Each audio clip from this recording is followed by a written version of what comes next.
د ځواکمن خدای په نامه. 5 هغه شیان چې نړۍ کې مخ په ختمېدو دي. که نوي له موږ سره یو ځای شوي وای نو د ټاپ 10 پښتو چینل سبسکرایب.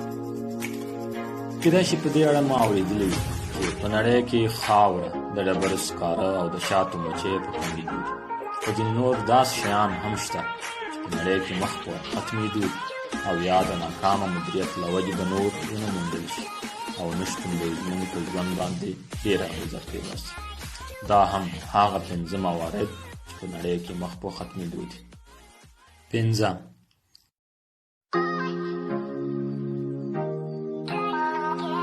فاسفورس. کېدای شي په لومړي نظر کې فکر وکړئ چې فاسفورس زموږ په ژوند کې چندان مهم رول نه لري، خو داسې نه ده، بلکې نه یوازې دا چې فاسفورس د انسان د بدن د DNA په جوړښت کې اړین رول لري، د سرې تر ټولو مهم ډول دی چې تر اوسه دا ډول سره په نړۍ کې نه ده موندل شوی. اوس وخت د دې پر ځای چې فاسفورس په ځمکه او خاوره کې وشیندل شي او د سرې په ډول ترې په کرهڼه کې ګټه واخیستل شي، په تولیدي توکو کې ترې استفاده کیږي او په وسایلو کې کاریږي چې د فاسفورس کموالی یې راوستی، او که د دې کار مخه ونه نیول شي نو ښایي فاسفورس په نړۍ کې هیڅ ونه موندل شي. 4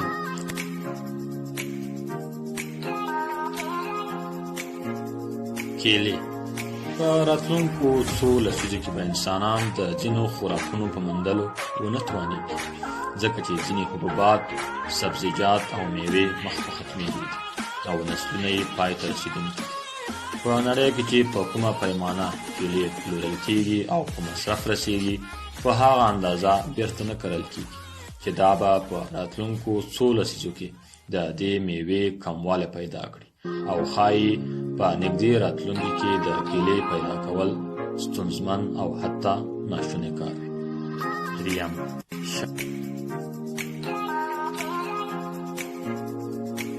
شګه.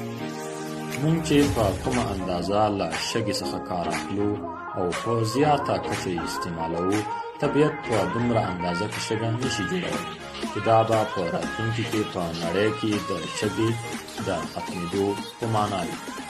په دې اړه د نړۍ په ګوټ ګوټ کې هڅې روانې دي، خو ښکاري چې د شګو له استعماله به ډډه کول ستونزمنه چاره وي. 2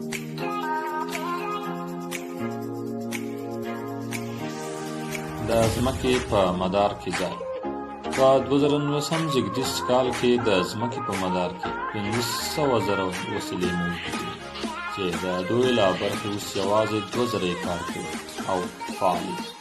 دغه ستونزه ساینسپوهانو ته په یو ستر سرخوږي بدله شوې، ځکه چې که په راتلونکي هم دوی وغواړي څو د ځمکې مدار ته خپلې وسیلې ولېږي، نو کېدای شي ډېر یې کار ونه کړي او ضایع شي.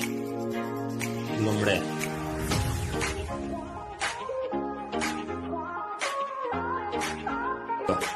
ګرانو لیدونکو، که نوي زموږ له چینل سره یو ځای شوي وای نو زنګولې ته فشار ورکړئ او زموږ چینل در سره سبسکرایب. اوبه یو له هغو اړینو توکو څخه دی چې انساني ژوند ورپورې تړي، چې که کله نه وي نو نړۍ پای ته رسېږي. د کارپوهانو په باور په ټوله نړۍ په ځانګړې توګه په مخ پر وړاندې هېوادونو او شاته پاتې ملتونو کې اوبه بې دریغه مصرفي او ضایع کېږي، چې که مخه یې ونه نیول شي او کنټرول نه شي نو په اوږد مهال کې به په نړۍ کې د څښاک اوبو پیدا کول هم ستونزمن کار دی.